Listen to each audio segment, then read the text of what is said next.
Bismillahirrahmanirrahim. Assalamualaikum warahmatullahi wabarakatuh. Perkenalkan, nama saya Panut Budi Darmawan dari jurusan Ilmu Komunikasi Universitas Amikom Yogyakarta. Halo teman-teman, apa kabar kalian semua? Semoga kalian semua dalam keadaan sehat dan jangan lupa bersyukur karena telah diberikan kesehatan pada hari ini. Semoga hidupnya diberkahi oleh Allah. Amin. Di sini saya akan menjelaskan sedikit bagaimana tentang bijak dalam menggunakan media sosial. Tentunya teman-teman di sini pengguna sosial media kan, contohnya dari aplikasi TikTok, aplikasi Instagram, Facebook, dan Twitter. Karena seiring berjalannya waktu, semakin pesat perkembangan zaman, sosial media digunakan dalam kehidupan sehari-hari. Bahkan dari bangun tidur, kebanyakan orang memulai aktivitas dengan menggunakan handphone sampai menjelang tidur. Keberadaan sosial media memiliki dampak besar bagi kehidupan karena media sosial dianggap mampu menghapus batasan-batasan interaksi dan komunikasi antar sesama yang dapat dilakukan dimanapun dan kapanpun. Tidak peduli seberapa jauh jarak dan tidak peduli siang ataupun malam. Orang-orang mungkin akan merasa aneh jika kamu tidak memiliki satu akun sosial media.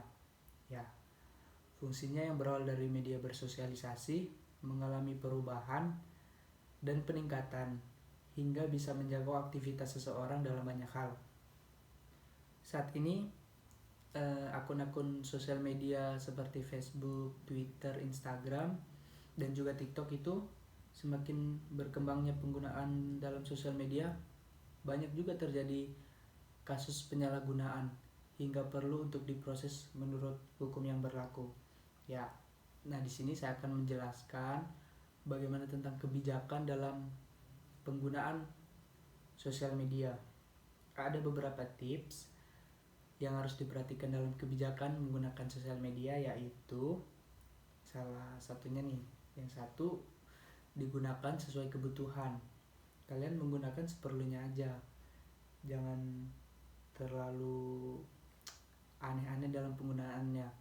Terus harus dikontrol juga sama orang tua biar bisa diawasi.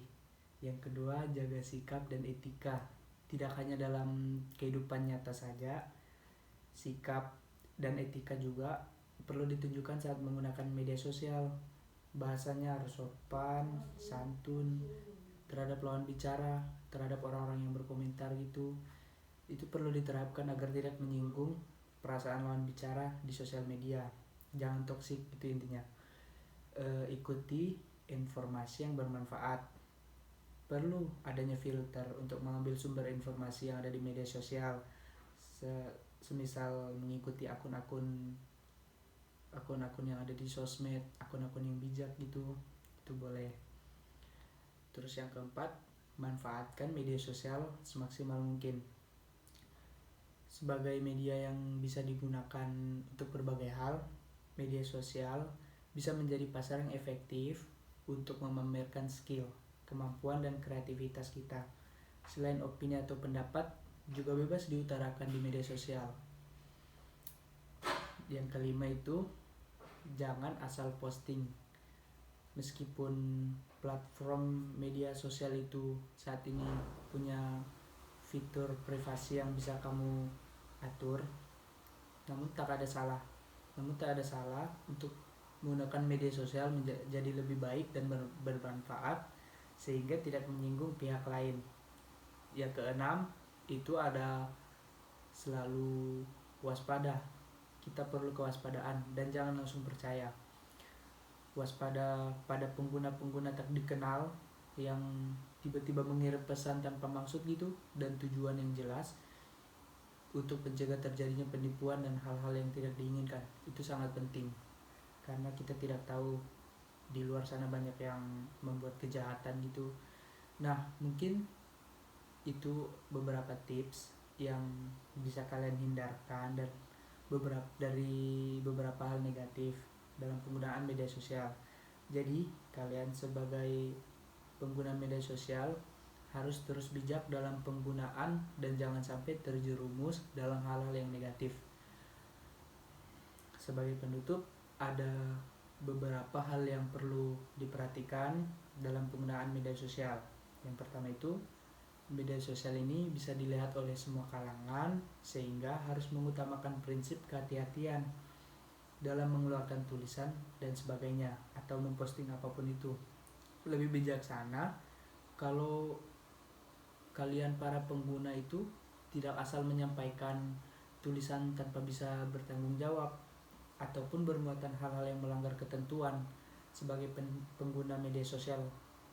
Yang kedua itu ada menggunakan media sosial untuk sarana berkomunikasi yang baik, sehingga apabila pengguna ingin melakukan kritik terhadap suatu permasalahan, sebaiknya dilakukan ruang kritik sebagaimana mestinya, sehingga bisa ditanggapi untuk diklarifikasi oleh pihak yang menerima. Dan ketiga, ini yang terakhir nih, tetap bersikap sopan dan santun dalam menggunakan sosial media. Hindari menyampaikan kata-kata dan kalimat yang menyinggung atau kasar, di dalam kurung toksik lah, terhadap apapun dan siapapun, sehingga tidak terjerat, sehingga terhindar dari jerat pasal 27 ayat 3 UU ITE. Oke, baik, terima kasih. Wassalamualaikum warahmatullahi wabarakatuh. Sudah, Arul. Woi, sudah coba. Sama gitu coba Abi.